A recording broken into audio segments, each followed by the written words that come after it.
Welcome to your Journey to Joy podcast. I'm your host, Moyra Gorski, and I'm on a mission to help you find joy in the chaos of life. As a retired nurse, multi-passionate entrepreneur, and mom of 4 adult children, I know what it's like to feel the overwhelm of it all and wonder if and when the joy will show up again. And I've learned it's up to us to go find that joy. On this show, you will hear inspiring stories from those who have overcome all kinds of life challenges, tips on how to stay healthy and vibrant during the ups and downs of life, and simple ways on finding joy in your own life. Let's face it, life is messy, yet when we travel together on this journey, support and encourage each other along the way, that joy starts to show up again. I'm so excited to lead you on this journey of you to find the joyful life that you deserve. Well, welcome back to another episode. I am your host, Moyra Gorski, and I am so glad that you're here. And I am committing to coming here myself a little bit more in this second season of this podcast. If you haven't heard the episode where I talk about how I've renamed the podcast and stepping into the second season after 3 years of podcasting, which I've loved, be sure to go back and listen to that episode. But part of, again, my commitment to this second season is to come and talk more about my journey to joy, and how it's been a season of a lot of struggle and a lot of sadness and a lot of chaos, as I talked about in the first season. But I really feel like I know I'm more now I'm in a season of more joy. And I really want to highlight that, not just about me, but just about how we can highlight, yes, my story and my life here, but also encourage all of you to know that you can get through this season, whatever season you're in, and you can get to that joy. And again, the message always is we can't wait around for the joy to return, but we do need to be intentional about going to find things that bring us joy. And today I wanted to come and share, we're coming off of Easter weekend, at least when I'm recording this, and I had a really tremendous experience at 2 different church services that I went to this weekend. And I don't usually sit and talk about religion and church and things like that on this podcast, but what I do talk about is faith and about the things that anchor me and that I've learned in my life have been so important to me. And faith is one of them. I was raised in the Baptist church. I went to Baptist church, Bible church. I went to Bible camp. I would go camping with my family, and the parents would go to one program during the morning, and the kids would go to another one. And then we'd get together for lunch, and then we'd go hang out at the campground or go swimming or hiking or whatever we did. I had a lot of church upbringing, a lot of religion upbringing, which, again, anchored my faith. But I think a lot of people experience this. Raise your hand if you've experienced this. I mean, you're raised in the church, but really once you leave home and start your own life and start your own family, that's when your faith becomes your own. And that's really what happened to me. And when our daughter was struggling so terribly, and I felt like her life was in danger with her eating disorder, I mean, I found myself literally on the floor in my kitchen, crying on my knees, crying out to the God that I had learned to believe in, that God, that higher power, a power greater than myself. And I was crying out to him, or that thing, whatever you want to believe, but I was crying out to my God and saying, please don't take my daughter, and don't take my business, don't take my life. I mean, it was bad. And that's really, bad what was going on around me. But that time, that's when the faith became my own. And that I relied and I created that faith and that belief that helped me that day and that day going forward. And so what I want to talk about again is my experience. And if you don't like to hear about church and faith and religion, well, you can just go on to another episode. But I think it's really important to share because, again, I grew up in this environment that we had to believe one way. And I don't think that anymore. I mean, I think that we all again, should believe in a power greater than ourselves. And we can call it God or spirit or universe or whatever. But I think we should believe because there is something greater than ourselves. And we can rely on that for intuition, for, again, faith, for foundational beliefs that get us through and all those kind of things. So back to Easter. So, I haven't been going to church too much. I've been going to yoga class on Sunday mornings, and that's been really kind of my church for the last couple of months. It's been helpful as I just love yoga, but again, we'll talk about yoga at another episode. And there's been plenty of them in the first season with people that have found yoga. I'm going to interview actually somebody in about an hour to talk about her yoga experience through her eating disorder. But I digress one more time. So back to church. And so there was a Good Friday service, and I felt called to go. And I asked my daughter and told my husband, and no one wanted to go with. And so I went to my Good Friday service, and I go to a church called Compass Church. And so I walked in, again, very quiet service, there weren't a ton of people there. It wasn't super crowded like Easter. But I was reminded when I walked in and I looked up front, I was like, oh yeah, this is the service. So imagine this, they had a big wooden cross and it was laying down, but like propped up against a couple of steps that are there. And I was like, oh, that's right. This is the service that we use the cross and we nail things to the cross. I'll get to that in a second. But I felt that moment. I was like, wow, I'm glad I'm here. So I went and found my seat. And again, it was a lovely service and quiet and also anticipatory as we talk about the crucifixion and the waiting period and then the resurrection and what that all means. And so we were talking about that. But really what struck me, there's a couple of things. I'm going to tell you about the cross experience. I'm going to talk about the Bible verse that that really spoke to me. And so the first one is the Bible verse. And this is something that, again, I can't remember when it was during the service, and that isn't the most important thing. But what it said, it's Psalm 30, verse 5. And it talks about the weeping may last through the night, but joy comes with the morning. Now, again, it was related to the death of Jesus and how there was sadness and he was gone and where is he? And then, the stone was rolled away and he rose from the dead. So it's talking about that. But I sat in my seat and I was really overwhelmed with so much gratitude for where I am in my life and how I feel about the joy that's in my life and what I'm doing with my life and how I'm serving others. Because what struck me is that there were times that there was so much weeping and there was so much crying and there was so much sadness and angst and chaos with the health of our daughter and the chaos in our family and the pulling our kids apart and just, again, fear and things like that. There was so much time of weeping and lots of it. And me feeling like, again, it was taking me down and that stress of that and impacting my relationship with my husband and trying to help everybody and all of this. It was a terrible time.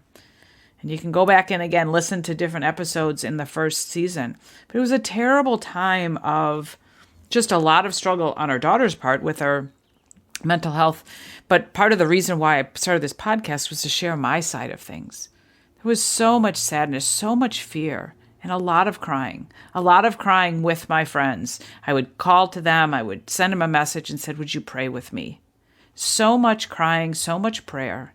And yet, I feel like the joy has come in the morning. I feel like I'm in this morning time. I always get emotional about it, but it was so overwhelming. Like, wow, that's what's happened in my life. And can you relate to any of that? Like, are you in a season of crying, of weeping, of prayer? And like, when will this ever get better? Or are you in that season of joy? I stayed afterwards at the service. They said, you can stay here and you can listen to the music. There was a gentleman playing the piano. And I grew up playing classical piano. And oh my gosh, it was beautiful. So I stayed for that.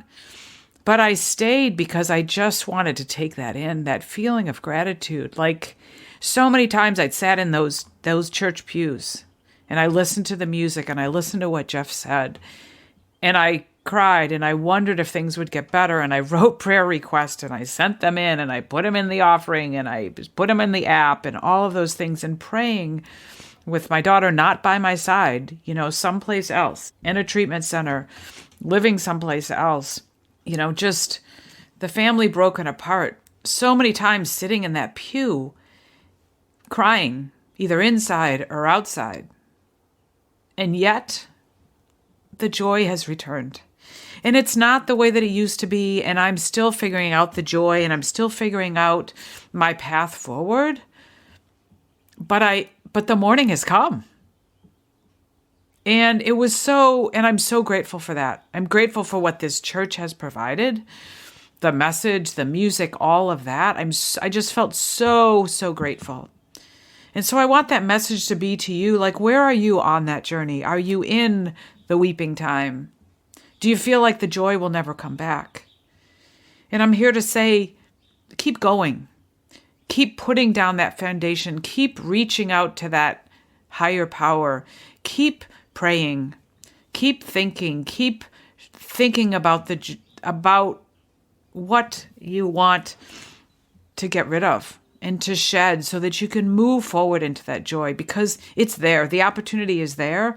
Now, the timing isn't always the way that we want it to be, right?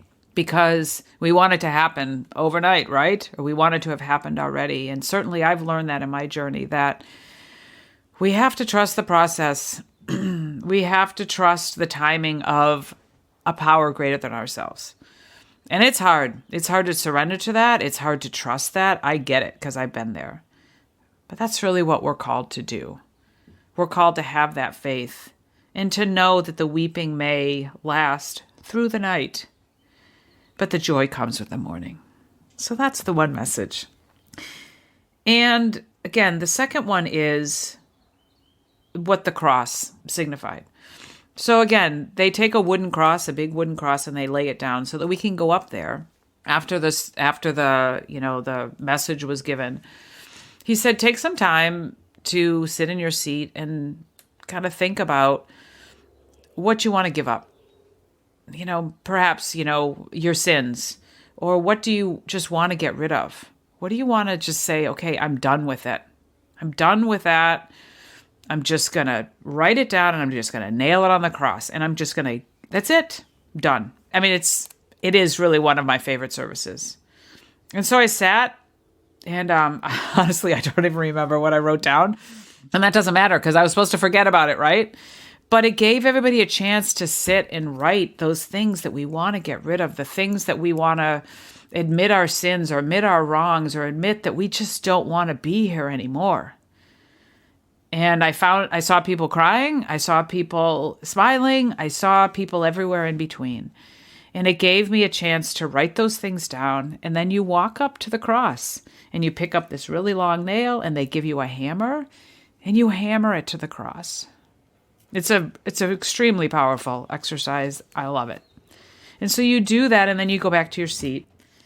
And then at the end of the service, which is pretty much right after that, they take, with some music playing in the background, they take that cross and they stand it upright. And they secure it so that it's standing, and they put some beautiful lights on it. Again, it's a picture of what we can do. And what all these people that decided to come to Compass Church that night did. That they took the things that they wanted to get rid of, that they want to admit their wrongs, and the things that just aren't serving them.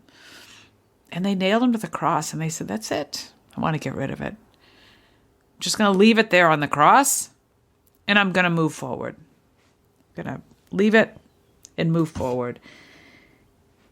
And I want that to be a message, too, that we can put those things away. And if you haven't, I encourage you to sit and spend some time in meditation and thought, like, what do I want to get rid of?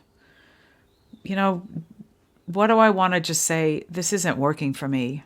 I'm sorry that I did this. I'm sorry about this. This is what I just want to get rid of. What can we do? Spend some time and think about that and write it down. And you may not have a cross to nail it to, but perhaps you could take that time, write it down, and then take that piece of paper and do something with it. Go out to your fire pit and light a fire and get rid of it. Maybe you just tear it up and put it in the garbage. Maybe you take it and just light it on fire in a little whatever. Do something safe, right? But get rid of it. Be ceremonial in that and get rid of it. Admit to the wrong, things that you're going to get rid of that don't serve you anymore, and get rid of that. And know that you're just going to move forward. And you do have the chance to. And all of these things that you do, if you choose to do them, they're going to help you get stronger.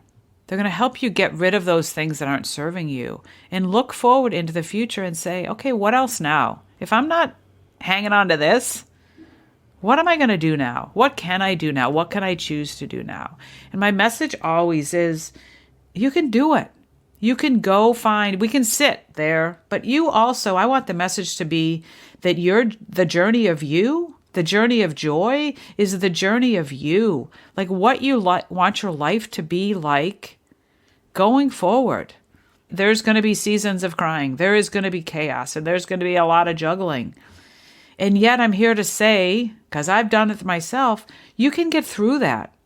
And it's tough, but I believe that these things that we do along the way, while we're anticipating the morning, if you will, the things that we do like praying, meditation, spending time in nature, thinking about the things that no longer serve us, and committing to giving those up, all of those things, spending time in church, in prayer, the things that, again, all of those, they're like foundational things.